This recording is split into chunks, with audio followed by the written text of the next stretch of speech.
At 8 to 12 that morning, my sister texted me one line that ended 15 years of family peace. "I'm quitting my job. You'll take care of us while I figure things out." No greeting, no guilt, just expectation. I wiped my hands, stared at the message, and typed 4 words I'd never said before. "That's not on me." Then I opened my laptop and signed the overseas contract waiting in my inbox. 10 minutes later, my phone lit up again. Mom. But what she wrote next didn't just test my patience. It forced me to choose between blood and freedom. Before we dive in, hit like and tell me, have you ever been the responsible one who finally said no? When people say family keeps you grounded, they don't mention how heavy the ground can feel when you're the one holding everyone up. I've always been that person. Emma Pierce, 32, operations manager. The human equivalent of a spreadsheet. My parents called me the stable one. What they meant was the one who never says no. Our family dinners looked warm from the outside. A roast in the oven, football humming from the living room, candles flickering against framed photos of vacations we couldn't afford without my credit card. But beneath the calm, everything was measured. My time, my paycheck, my patience. Mom would pass the bread and say, "You know, your sister's creative spirit just needs support right now." Translation, Chloe's latest failed dream had a new invoice attached. Dad would grunt from behind his beer. "Emma, grab the check, will you?" As if it were tradition carved in stone. And Chloe, hair perfectly undone, voice syrup sweet, would smile like she'd earned another subsidy. I'd sit there, pretending the math didn't sting. The rent I quietly covered, the insurance. I paid the vet bills for her dog I never met. My phone was full of reminders labeled family bills. A list that used to make me proud. It meant I was useful, dependable, the glue. But lately, that glue felt more like handcuffs. Mom liked to say, "Family evens out in the end." She never saw that even meant I bled a little more every time someone else made a mess. I told myself it was temporary, that Chloe would finally get her act together. But she never did. And somehow, I was always the safety net. Even Mike, my boyfriend, patient and kind, had started to notice. "You know they don't love you because you fix everything, right?" He'd said once. "They love you because it's convenient." I'd laughed it off, but his words stuck. Quiet and sharp. The last Sunday dinner I went to, I remember Chloe breezing in 20 minutes late, wearing an outfit that cost more than my week's groceries. Mom hugged her like she'd returned from war. "You've had such a hard week," she cooed. I poured the wine, pretending not to hear. Later, when Mom leaned close and said, "You're lucky, Emma. You don't need anyone to take care of yourself." I smiled the way people do when they're swallowing fire. That night, I opened my notes app and scrolled through the debts again. Each entry a little confession I'd never made out loud. The list went on. Phone plan, utilities, car insurance, apartment deposit. It wasn't just money. It was proof of how far I'd go to keep the peace. I didn't know it then, but peace was exactly what I was about to lose, and somehow finally gain. It started small, like all cracks do. A late payment here, a "can you just spot me till next month" there. But by that fall, every favor had turned into a standing order. My family didn't even ask anymore. They expected. Then came the morning Chloe announced she'd quit her job. She made it sound poetic, like a declaration of self-love. "It was toxic," she said at dinner, stabbing her mashed potatoes like a martyr. "I'm focusing on my mental health." Mom clasped her hands, eyes shining. "That's so brave, sweetheart." I stared at my plate. When I'd taken a single sick day last year, Mom said I was being dramatic. Chloe's boyfriend Kyle grinned across the table. She's building a brand. Something creative. Dad nodded, proud. Faith, that's what matters. I wanted to ask if Faith could pay rent, but I bit my tongue. After dinner, Mom pulled me aside in the kitchen. Honey, Chloe's going through a hard time. She just needs a little runway. You understand. I did understand. That runway was paved with my paychecks. That night, back in my apartment, I sat in the dark with only the hum of the fridge for company. My notes app was open. Payments, bills, insurance, deposits. I scrolled through the numbers until they blurred. It wasn't a ledger anymore. It was a map of my own exhaustion. 2 weeks later, the text came. The same one that cracked everything wide open. 8 a.m. The morning light was soft, harmless. My phone buzzed on the counter. I'm quitting my job. You'll take care of us while I figure things out. No greeting, no guilt, just assumption. I stared at it for a long time, toothbrush still in my mouth. For years, my instinct had been to fix, to send money, to smooth over the chaos. But something in me shifted. Maybe it was Mike's voice echoing in my head. You've been paying for permission to be loved. I wiped my hands, opened the message, and typed 4 words. That's not on me. My fingers trembled as I hit send. It felt like pushing a button that could blow up the only bridge I'd ever known. Silence. No reply, just the faint hum of the bathroom fan and my own heartbeat. I walked into the living room, still half stunned. On my laptop screen was the Dublin contract I'd been too afraid to sign. I hovered over it. For months, I'd made excuses. Mom would panic, Chloe would crumble, Dad would guilt-trip me. But not this time. The moment I pressed sign, a tiny notification blinked. Document completed. It was quiet, almost anticlimactic, but I felt something unclench deep inside me. 10 minutes later, my phone lit up again. Mom. I didn't open it right away. I just stared at her name glowing against the screen, and I swear the air shifted. Whatever came next, I already knew it wouldn't be love. It would be the price tag for saying no. Mom's text came exactly 10 minutes later, like clockwork. If you won't help your sister, don't come to Thanksgiving. I stared at it until the screen dimmed. For years, those words would have crushed me, not because I cared about the turkey or the small talk, but because exclusion meant guilt, and guilt was how they kept me in orbit. But this time, I laughed softly, almost in disbelief. That's supposed to scare me, I whispered to no one, but it feels like freedom. I sat down at my desk, opened my laptop, and looked at the contract confirmation still glowing from earlier. Dublin. Housing included. Start date Monday. It felt like a life I'd only daydreamed about, now quietly waiting for me to choose it. For the first time, I realized my family didn't just drain my bank account, they drained my ability to imagine life without them. That was about to change. I opened another tab, my online banking. My pulse quickened, not from fear, but focus. One by one, I scrolled through the recurring payments I'd carried for years. The family phone plan, Chloe's car insurance, utilities tied to my parents' house, cancel, remove, deactivate. Each click was small but seismic. I half expected lightning to strike or Mom to burst through the door. Instead, there was only silence. Clean, almost peaceful. My phone buzzed again. A voicemail from Aunt Carol. Sweetheart, family gives and receives. Maybe you can give a little more this season? God will bless you back tenfold. Delete. Mike called later that night. His voice was warm, steady. You did it, didn't you? I think so, I said.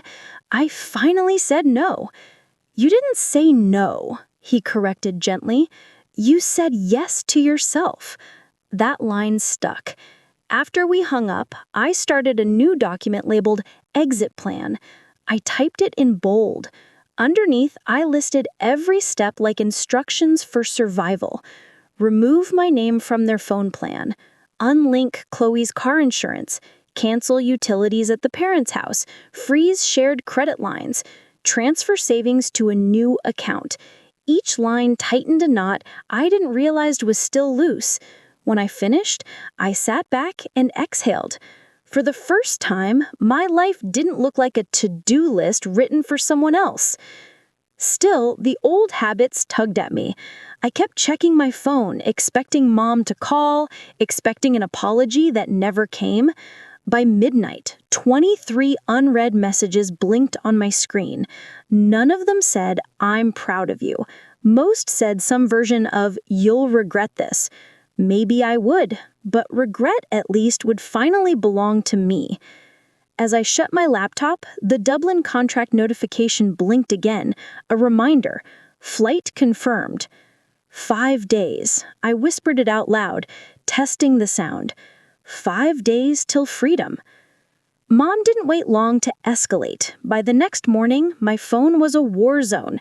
Group texts, missed calls, guilt dripping from every message. Mom, family meeting tonight. Dad, we expect you here at 7.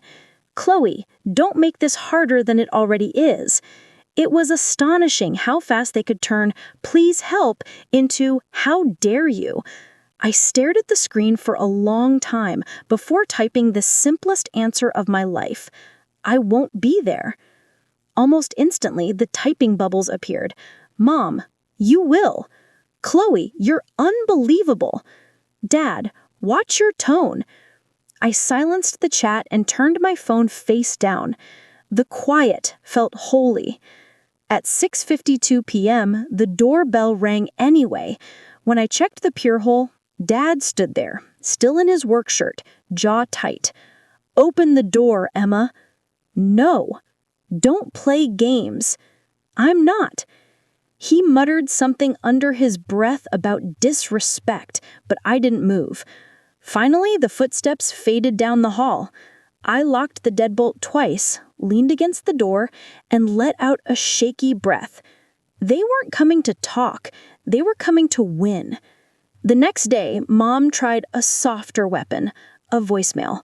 Her tone sugar-coated and trembling. Sweetheart, Chloe's trying her best. She needs a little support just this once. Think about what family means. I deleted it halfway through. By evening, I got a FaceTime call. The family conference. I almost didn't answer, but part of me wanted to see their faces, wanted to finally stop pretending. When the screen lit up, all 3 were there. Mom in the kitchen, Dad at the head of the table, Chloe beside her with swollen eyes and perfect lighting. Kyle hovered in the background pretending to fix something on his phone. Emma, Mom started softly, can we please talk like adults?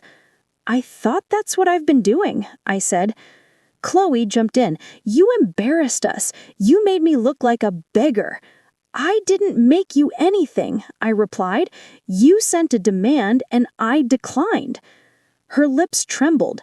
You don't believe in me. You never have. That one stung, not because it was true, but because it used to work. Chloe, I said carefully, belief isn't a bank loan. Kyle chuckled low and condescending. She's so uptight. No wonder you're single half the year. My voice didn't rise. Kyle, do you even hear yourself? He smirked. Just a joke. Mom cut in sharply. Enough, Emma. Your sister's business could change her life. She just needs someone responsible on paper. Dad leaned forward, hands clasped. It's not even risky. It's a small loan, 150 tops. You'll co-sign. That's all. That's all, I repeated, letting the words sink in. You're asking me to guarantee a $150,000 loan for someone who quit her job last week? Mom's voice hardened. Don't be dramatic. We raised you better than this. I felt something snap, not anger, but just clarity. You didn't raise me to say yes. You raised me to survive saying no. The silence that followed was thick enough to touch. Dad's face flushed. Watch your tone. I am, I said. It's calm. Mom's eyes narrowed. So that's it. You're walking away from your family? I'm walking away from being your financial plan. Chloe started crying, mascara pooling at the corners of her eyes. You're punishing me for being different. I'm setting boundaries, I said. There's a difference. Mom slammed her hand on the table. You'll regret this, Emma. I nodded once. Maybe, but I'll regret it on my own dime. I ended the call. Seconds later, the group chat exploded. Paragraphs from Mom, threats from Dad, emojis from Aunt Carol. One message from Chloe. You destroyed this family. I didn't reply. I turned off notifications, opened my exit plan, and started checking boxes. Remove from phone plan, unlinked insurance, canceled utilities, closed shared credit line. Each completed task felt cleaner than the last. By midnight, 43 missed calls blinked on the screen. None from Mike. He knew. When the phone rang again, I finally picked up. Hey, he said quietly. You sound lighter. I think I'm just done, I said. Then do something about it. Not for revenge, for peace. That line hit deeper than I expected. At 10:04 a.m., I drafted one last message to my mother. I'm leaving for Dublin Monday. Please stop contacting me unless it's an emergency. I hovered over send, hand trembling. Then I pressed it. The next morning, the retaliation came fast. Posts on Facebook about ungrateful children, Aunt Carol's chain messages about forgiveness, Chloe's cryptic story. Sometimes the ones you love hold you back. They wanted me to feel shame. Instead, I felt still. When Monday came, I zipped up my suitcase. The air in my apartment was cold, clean. Every bill in my name, every key in my hand. As I rolled my suitcase to the door, my phone buzzed one last time. A text from Mom. We won't forget this. I typed back slowly. Neither will I. Then I powered it off. At the airport, as the plane's engines roared, I thought about every Thanksgiving table, every guilt trip, every silent yes that had built their comfort, and I thought about that one small no that tore it all down. When the wheels left the ground, my heart did too. Dublin was colder than I imagined. Gray skies, damp air, and a kind of silence I wasn't used to. But maybe that's why it felt like healing. My company apartment was small, one bedroom, white walls, a view of the canal. Everything inside belonged to me. Every bill, every key, every decision. No shared accounts, no borrowed peace. For the first week, I moved like someone learning to breathe again. I woke up early, walked to work through cobblestone streets, and drank coffee that actually tasted like mine. At night, I cooked for one and listened to the kettle whistle. Sometimes I caught myself waiting for the next crisis call that never came. The quiet felt strange until it didn't. Mike arrived that Friday, suitcase in hand and a grin that made the place feel less foreign. You really did it, he said. You left. I laughed softly.